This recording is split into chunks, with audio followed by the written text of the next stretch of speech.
प्यारे बुज़ुर्गों, माताओं, भाई और बहनों, कल फादर्स डे है। एक ऐसा दिन जो कि बहुत से भाई बहन सेलिब्रेट करते हैं अपने पिताजी का शुक्रिया अदा करने के लिए। जब हम अपनी ज़िंदगी को देखते हैं तो हमारे पिताजी हैं जिनका सपोर्ट हमारे अंग संग रहता है। ये हमारे पिताजी हैं जो हमें प्यार से बड़ा करते हैं। ये हमारे पिताजी हैं जो हमारी संभाल करते हैं। और बहुत कुछ बच्चे अपने पिताजी से सीखते हैं। तो एक दिन साल में रखा गया कि हम पिताजी का शुक्राना अदा करें। और अगर हम देखें कि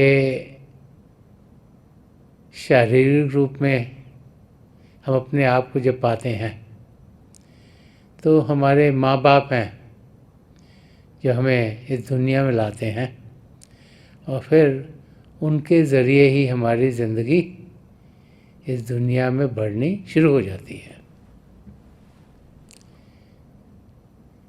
जब ध्यान से सोचें कि इस धरती पर जिस पर हम जी रहे हैं उसमें हमारा रिश्ता नाता सबके साथ क्या है, तो हमें बहुत जल्दी समझ में आ जाता है कि धरती सिर्फ हमारे माँ बाप के करके ही नहीं चलती। जैसे जैसे इंसान बड़ा होता है उसको समझ में आ जाता है कि बहुत से लोग इस धरती पर रहते हैं और कोई ताकत है जो हम सबको चलाती है। उस ताकत को हम पिता परमेश्वर कहें, वाहेगुरु कहें, यहोवा कहें, गॉड कहें, किसी भी नाम से पुकारें, वो ही हमारे पिता परमेश्वर हैं। उनकी ही हम संतान हैं। तो फिर जब इस किस्म की समझ हमें आनी शुरू हो जाती है तो फिर शुक्राना हम पिता परमेश्वर का करना शुरू कर देते हैं। ये प्रभु की दया है कि हम इस धरती पर हैं। 84 लाख जिया जून में हम भटक सकते थे। हमारा असली रूप जो कि आत्मिक है वो किसी भी योनि में हो सकती थी। प्रभु ने दया कृपा की कि हमें ये मानव शरीर दिया और इसके साथ साथ इसमें सब वो पदार्थ दिए जो हमें चाहिए अपने आप को सही रूप में जानने के लिए और पिता परमेश्वर को पाने के लिए। और किसी योनि में वो पदार्थ नहीं दिए गए हैं। तो फिर जब ये हमारी समझ में आती है तो फिर शुक्राने के सिवा और कुछ लफ्ज़ हमसे निकलते नहीं कि प्रभु का शुक्राना कि 84 लाख जिया जून में जो सबसे उत्तम चोला है, सबसे उत्तम योनि है, वो प्रभु ने हमको बख्श दी। अपनी दया में, अपनी कृपा में हमसे खुश होकर अपनी मौज में प्रभु ने हमारी आत्मा को ये मौका दे दिया। अब इस धरती पर देखें तो 7 बिलियन से ज़्यादा लोग जी रहे हैं। उनमें से चंद लोग होते हैं जिन पर प्रभु की दया दृष्टि और प्यार से पड़ती है। और इन आत्माओं को प्रभु किसी जीवित महापुरुष की संगत में पहुंचा देते हैं। ये प्रभु की दूसरी देन है हम सब पर, जिन्हें ये समझ में आ गया कि ज़िंदगी सिर्फ बाहरी रूप से जीने के लिए नहीं, लेकिन जो भी हम इंद्रियों के ज़रिए ग्रहण कर रहे हैं, इसके आगे भी कुछ और है, कि कुछ और है जो हम अनुभव कर सकते हैं। और वो जो कुछ और है उसका अनुभव करने के लिए ही पिता परमेश्वर ने हम पर दया कृपा की कि हम एक ऐसे महापुरुष की शरण में पहुंच गए जो हमें असलियत क्या है, जो अंदरूनी रास्ता है, वो रास्ता है जो आत्मा का मिलाप परमात्मा से कराता है, उस रास्ते की जानकारी दे पाते हैं।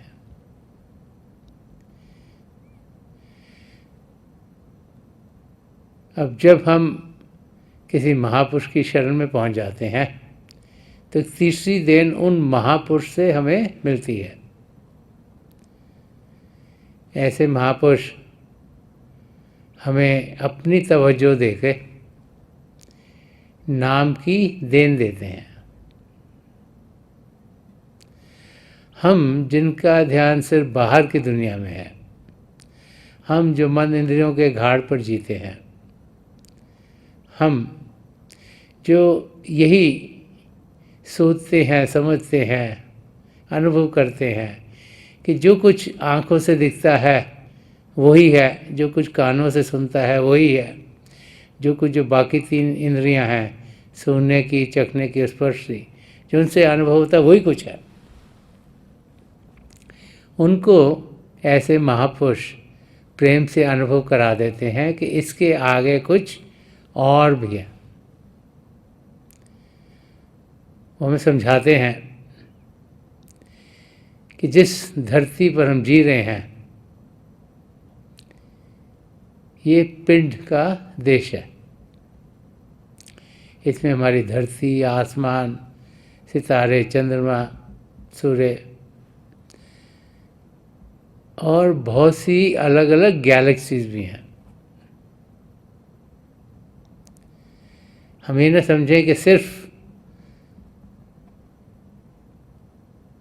इसी तक हम सीमित हैं, कि पिंड के देश के आगे अन्न का देश है, उसके आगे ब्रह्मांड का देश है, फिर पार ब्रह्म का देश है और फिर सचखंड का देश है। कि हम सब सचखंड के वासी हैं। वो सच्चाई का खंड है, चेतनता से भरपूर है। हम जिसे प्रभु का शब्द कहा गया है, जिसके ज़रिए सारी सृष्टि रची गई, इसके ज़रिए सारे खंडमंडल बने, उसके साथ जुड़कर ही हम यहाँ पहुँचे हैं। और फिर इस पिंड के रंगत को देखकर, इसके खिंचाव को देखकर हम इसी पिंड के देश की मस्ती में गुम हो गए हैं।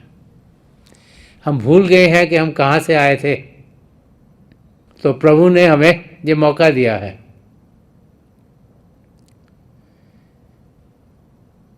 असलियत को जानने का, ये जानने का कि हम सब पिता परमेश्वर को जान सकते हैं, पहचान सकते हैं, उनसे एक में एक हो सकते हैं।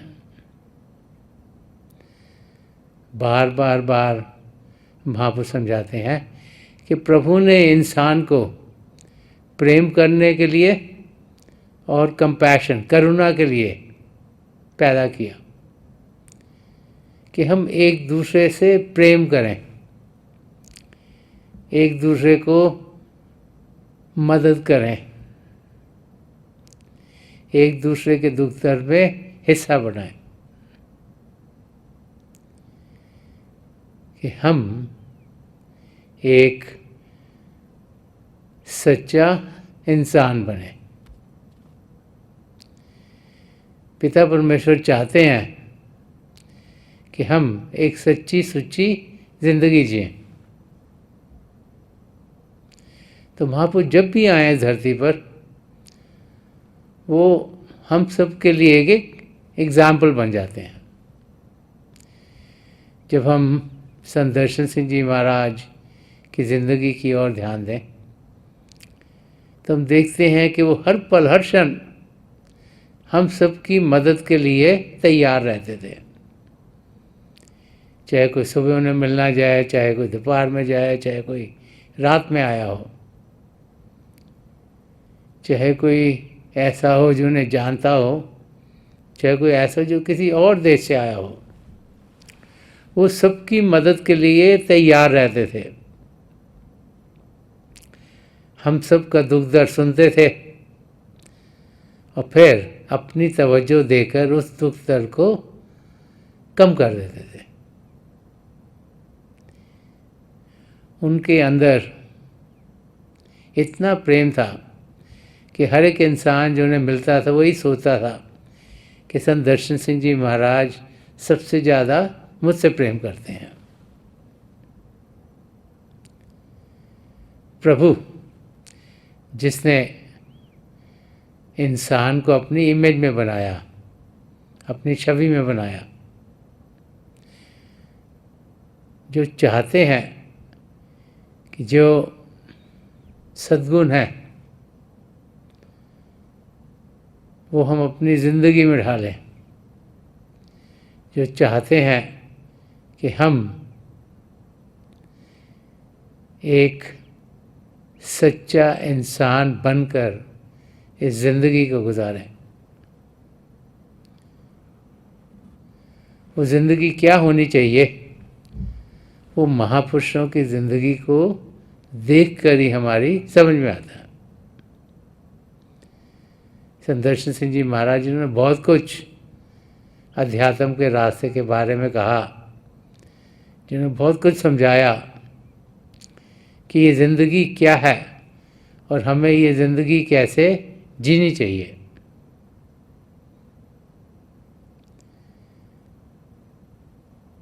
बहुत सी उन्होंने गज़लें लिखी, पोट्री के फॉर्म में समझाया, क्योंकि पोट्री ऐसी चीज़ है जिसमें कि 2 लाइनों में बहुत कुछ कहा जा सकता है।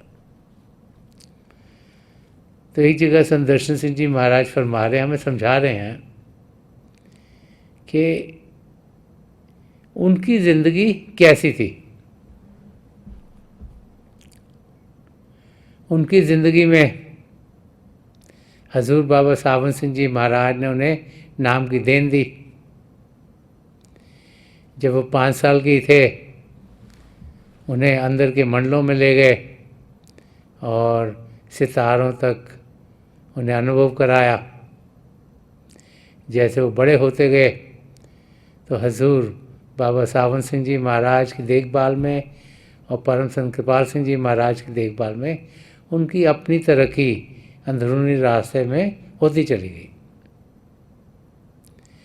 तो जो उनको अपनी ज़िंदगी के अनुभव हुए थे वही उन्होंने अपने लफ्ज़ों में बयान किया है, ताकि हम लोग ये जान सकें कि एक इंसान की ज़िंदगी किस किस्म की होती है या होनी चाहिए। तो संत दर्शन सिंह जी महाराज इसे एक शेर में फरमा रहे हैं कि मेरे ख्याल पे काबू नहीं ज़माने का, कि मेरे ख्याल पे काबू नहीं ज़माने का, अंधेरी रात में भी मुझको तीरगी ना मिली। अंधेरी रात में भी मुझको तीरगी ना मिली। अगर इसको इंग्लिश में ट्रांसलेट करें तो वो होगा, the world has no control over my destiny and my thoughts, whereas it was pitch darkness for the worldly people, even at night there was no darkness for me, for I have been blessed with eternal light within. तो संत दर्शन सिंह जी महाराज हमें समझा रहे हैं कि जो आम इंसान होते हैं उनकी ज़िंदगी में क्या होता है और संत दर्शन सिंह जी महाराज की ज़िंदगी में क्या हुआ। वो इंसान जो कर्मों के दायरे में अपनी ज़िंदगी गुजारते हैं उनके साथ क्या होता है। जैसा इंसान सोचता है, जैसा वो बोलता है, जैसे वो कार्य करता है, उससे कर्म बनते हैं। जो रोज़ाना कर्म बनते हैं उनको क्रियामान कर्म कहा जाता है। और अगर वो कटे नहीं तो वो फिर जो संचित कर्म है, जो जब से हमारी आत्मा प्रभु से अलग हुई, जब जब वो मानव चोले में भेजी गई तब तक उसने कर्म किए, तो वो जो इकट्ठे होते जाते हैं कर्म, उसको संचित कर्म कहा जाता है। तो ये जो क्रियामान कर्म रोज़ाना करते नहीं, संचित कर्म में जाके उसको और बढ़ा देते हैं। और एक तीसरे कर्म होते हैं प्रलब्ध कर्म। वो कर्म जो हमने अपनी ज़िंदगी में ढालने हैं। तो महापुरुष समझाते हैं कि 75% जो हमारी ज़िंदगी है वो ये जो प्रलब्ध कर्म है इन पर निर्भर है, जो हमने पहले किया उसका असर। इसलिए कभी एक नौजवान एकदम से बीमार हो जाता है, कभी कोई गरीब इंसान है उसको एकदम से लॉटरी निकल आती है, बहुत से पैसे मिल जाते हैं।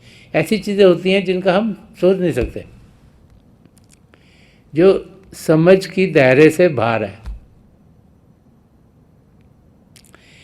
लेकिन महापुरुष समझते कि 25% हम सबको प्रभु ने फ्री विल दिया है। हमें ये लंबी रस्सी दे दी कि हम कैसे ये ज़िंदगी को गुजारेंगे। उसमें हमने देखना है कि हम प्रभु की ओर जा रहे हैं कि प्रभु से दूर जा रहे हैं। तो आम इंसान जो अध्यात्म के रास्ते के बारे में सोचता नहीं, जो सोचता है यही दुनिया सब कुछ है, जो अपना समय दुनिया में गुजारता है, जो इसकी रौनक है, उसी की रौनक में जो अपनी सारी ज़िंदगी गुजार देता है, उस इंसान के जब कर्म बढ़ते चले जाते हैं तो वो फिर से 84 लाख जिया जून में भटकना शुरू हो जाता है। लेकिन संत दर्शन सिंह जी महाराज फरमा रहे कि मेरे ख्याल पे काबू नहीं जमाने का। क्योंकि जो विचार हैं, जो ख्यालात हैं, वो मन से आते हैं और वो इस दुनिया के ख्यालात होते हैं कि बच्चों के साथ क्या करना है, उसने ये कह दिया, मैंने तो ये कहना था, उसने मेरे साथ ये खराबी क्यों कर दी, कल किसको मिलना है। सारी दुनिया की चीज़ों के ख्यालात इंसान को आते रहते हैं कि आम इंसान की ज़िंदगी में ये ख्यालात हर वक्त बढ़ते चले जाते हैं और उनसे कर्म बढ़ते चले जाते हैं। लेकिन संत दर्शन सिंह जी महाराज फरमा रहे हैं कि मेरे ख्याल पे काबू नहीं जमाने का।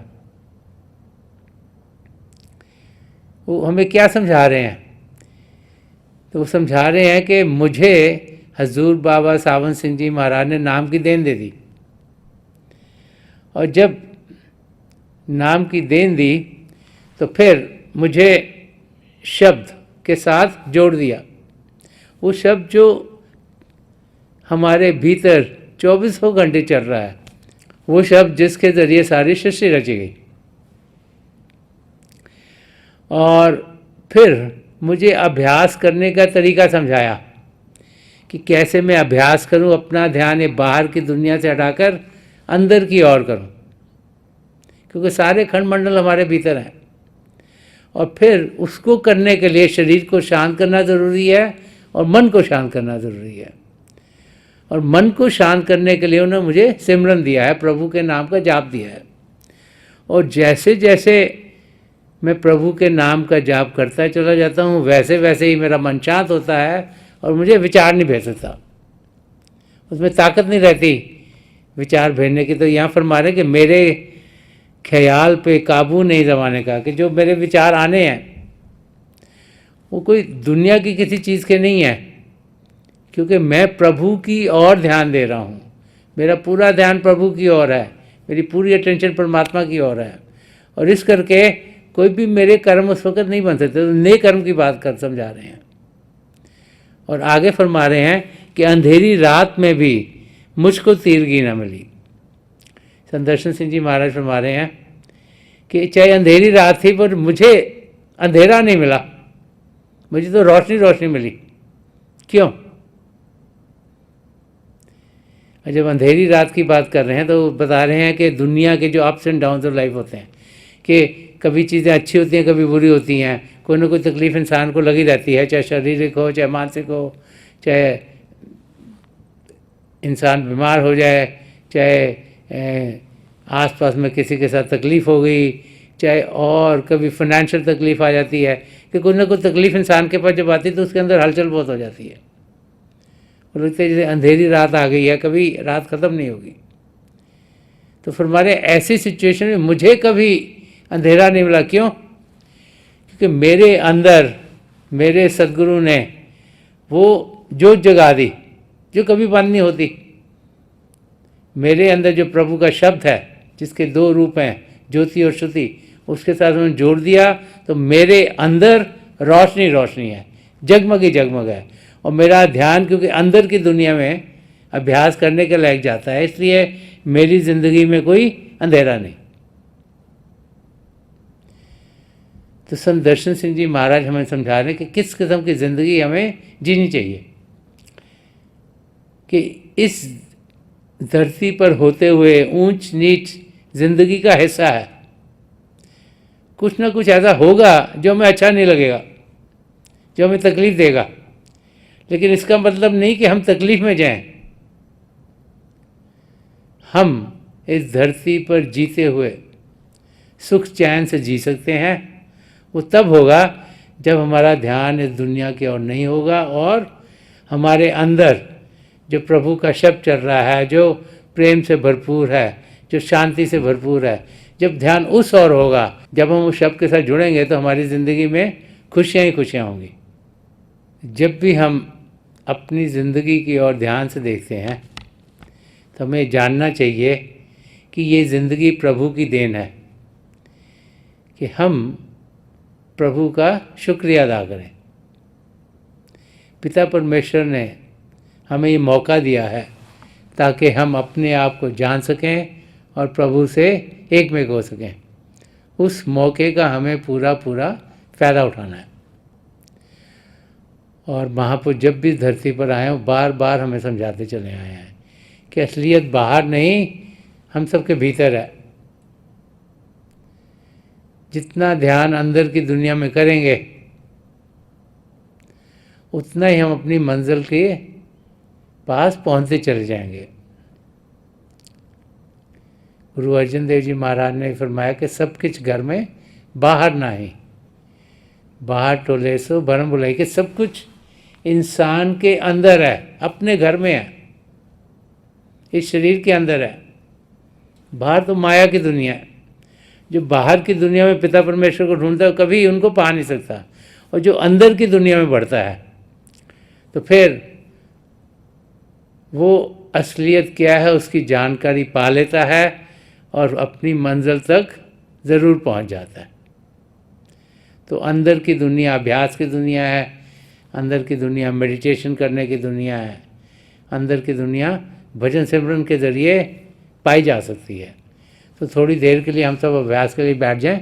आप जहाँ भी बैठे आराम से बैठिएगा, अपनी आंखें बंद कर लीजिएगा और ये जो आई बॉल्स हैं ये आपकी सीधी सामने फोकस होनी चाहिए। आंखें बंद करते ही वो भाई बहन जिन्हें नाम की देन मिली है आप सिमरन कीजिएगा। और जो भाई बहन यहाँ नए हैं आप पिता परमेश्वर के किसी भी जाति नाम का जाप कीजिएगा। जाप मन ही मन करना, ऊंचा नहीं दोहराना। आपके सामने रोशनी के चिन्ह आपको दिखने शुरू होंगे और समय के साथ साथ बहुत से नज़ारे आपको देखने में मिलेंगे। जो कुछ भी दिखता है उसके बीच में ध्यान से देखिएगा। मेरी प्रभु के चरण कमलों में और जो पिछली सेंचुरी के महापुरुष में हजूर बाबा सावन सिंह जी महाराज, परम संत कृपाल सिंह जी महाराज, दयाल पुरुष संदर्शन सिंह जी महाराज के चरण कमलों में यही प्रार्थना है कि जो जो हम सब के लिए बेहतर है महापुरुष हमें दें, हमें सबके साथ जोड़ें और हमारे भीतर प्रभु की ज्योत के हमें दर्शन करवाएं।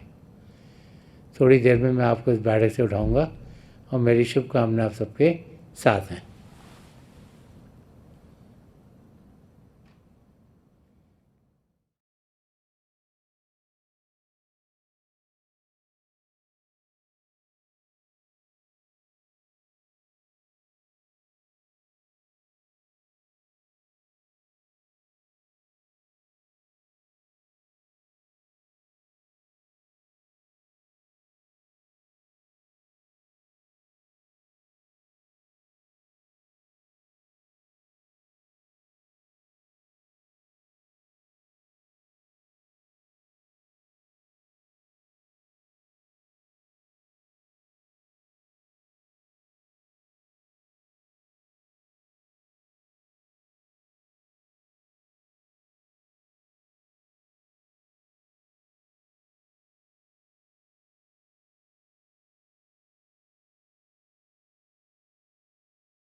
छोड़ दीजिए जी, प्लीज़ लीव ऑफ।